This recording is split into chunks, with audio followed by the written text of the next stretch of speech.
Presiden meminta PLN untuk bekerja cepat sehingga pemadaman listrik tidak kembali terjadi. PLN pun telah melakukan sejumlah langkah sebagai bentuk pertanggungjawaban kepada publik. Berikut pemaparan Zilvia Iskandar. Zil. Baik, terima kasih Rory. Pemirsa, Perusahaan Listrik Negara atau PLN awalnya mengatakan bahwa penyebab padamnya listrik adalah gangguan pada gas turbin 1-6 di pembangkit listrik tenaga uap Cilegon, Banten dan juga pembangkit listrik tenaga gas turbin di Cilegon. Nah, namun pernyataan ini kemudian diralat oleh PLN. PLN kemudian menjelaskan bahwa penyebab padamnya listrik adalah gangguan transmisi saluran udara tegangan ekstra tinggi atau SUTET 500 kV Unggaran dan Pemalang. Gangguan transmisi ini disebabkan adanya kelebihan beban listrik khususnya di Jakarta, Bekasi, dan Banten. Mari kita lihat kembali kronologi pemadaman listrik yang terjadi di Jabodetabek, kemudian Banten dan juga Jawa Barat. Pertama, ini terjadi pada hari Minggu, tepatnya pada pukul 11.45 waktu Indonesia Barat. Pada saat itu PLN menjelaskan bahwa terjadi gangguan pada sirkuit 1 SUTET 500 kV Unggaran Pemalang, Jawa Tengah. Kemudian 3 menit berselang, gangguan ini merembet pada sirkuit 2 SUTET Unggaran sehingga jaringan listrik ke Tasikmalaya hingga Depok ini terputus. Kemudian sambungan listrik ke Jawa Barat hingga DKI juga ikut terputus.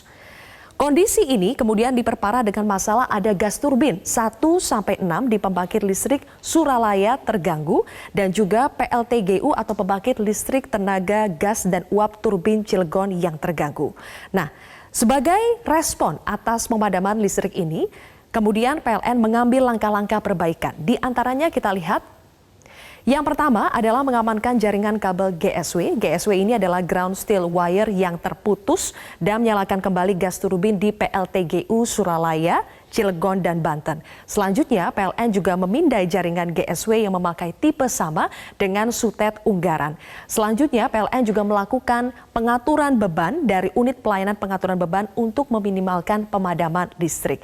Sampai sore hari ini, gangguan listrik masih belum pulih sepenuhnya karena di beberapa area dilaporkan seperti di Depok dan Banten masih terjadi pemadaman. Kita akan lihat sekarang bagaimana dampak pemadaman listrik yang dikatakan dampak pemadaman listrik kali ini begitu masif. Di antaranya kita lihat ada perjalanan LRT dan MRT yang terganggu, bahkan sampai ada 4 kereta MRT yang harus berhenti mendadak di stasiun bawah tanah MRT ketika sedang berjalan dan semua penumpang harus dievakuasi. Selanjutnya ada 240 perjalanan KRL yang dibatalkan dan juga kita lihat lagi sinyal provider. Mungkin Anda juga merasakan bahwa jaringan komunikasi kemarin begitu terganggu sehingga begitu sulit untuk melakukan komunikasi lewat smartphone kita. Selanjutnya ada aktivitas perkantoran, perbankan, sekolah juga, SPBU dan fasilitas umum lainnya yang ikut terganggu akibat pemadaman listrik. Tidak lupa juga aktivitas industri menengah, UMKM, industri rumah tangga semuanya terganggu bahkan terhenti. Selanjutnya juga kegiatan sehari-hari masyarakat seperti kita semuanya terganggu akibat pemadaman listrik ini. Nah, akibat adanya pemadaman listrik yang begitu massal, tentu saja terjadi kerugian.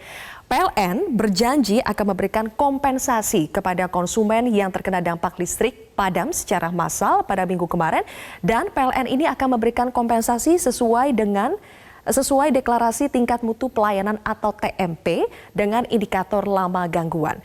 Dan ketentuan mengenai kompensasi kepada konsumen yang dirugikan ini sesuai terjadi, maksud kami sudah diatur dalam Peraturan Menteri ESDM nomor 27 tahun 2017.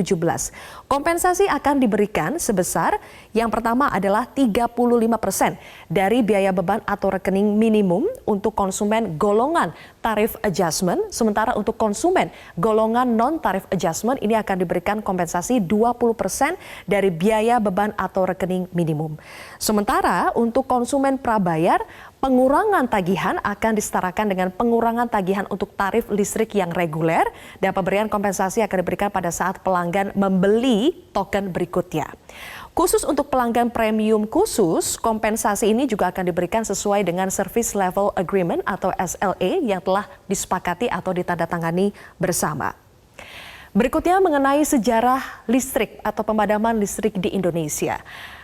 Listrik padam di Jakarta, Banten, dan juga Jawa Barat yang terjadi kemarin sampai hari ini memang bukan yang pertama kalinya terjadi, namun yang terparah menurut mantan Dirut PLN yaitu Sofian Basir yang saat ini terjerat kasus suap.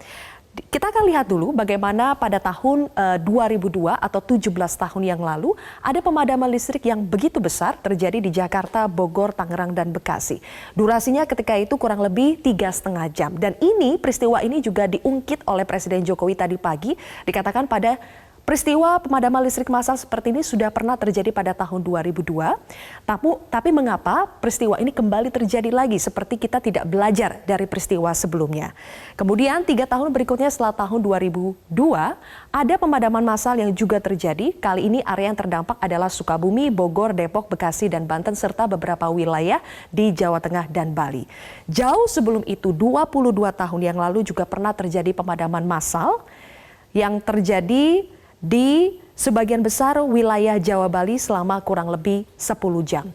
Pemadaman pada tahun 1997 ini disebut sebagai pemadaman yang terparah sepanjang sejarah Indonesia. Namun kalau kita bandingkan dengan pemadaman yang terjadi kemarin hingga hari ini, bisa saja ini berganti siapa yang terparah. Karena kalau kita lihat dari durasinya, pemadaman yang terjadi sejak kemarin ini, durasinya bervariasi antara 6 jam sampai lebih dari 10 jam.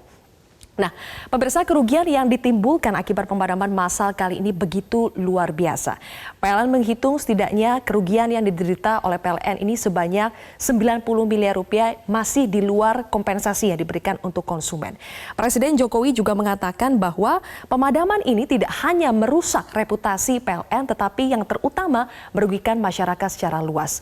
Oleh karena itu, kita berharap PLN dapat segera menjawab keheranan Presiden Jokowi dan juga keheranan kita bersama mengapa pemadaman listrik massal ini bisa terjadi dan bagaimana kontingensi dan serta backup plan untuk merespons sebuah peristiwa pemadaman listrik seperti ini. Kembali ke Rory. Ini menarik Zil, dikarenakan kerugian 90 M menurut PLN, namun dari sektor-sektor yang terimbas secara domino seperti Aprindo, Asosiasi Pengusaha Retail, mengatakan rugi 200 miliar lebih dikarenakan padamnya listrik beberapa jam, bahkan sampai dengan 18 jam, bahkan hari ini masih biarpot begitu listrik kita. Terima kasih Silvia Iskandar atas pemaparannya. Pemirsa, kami akan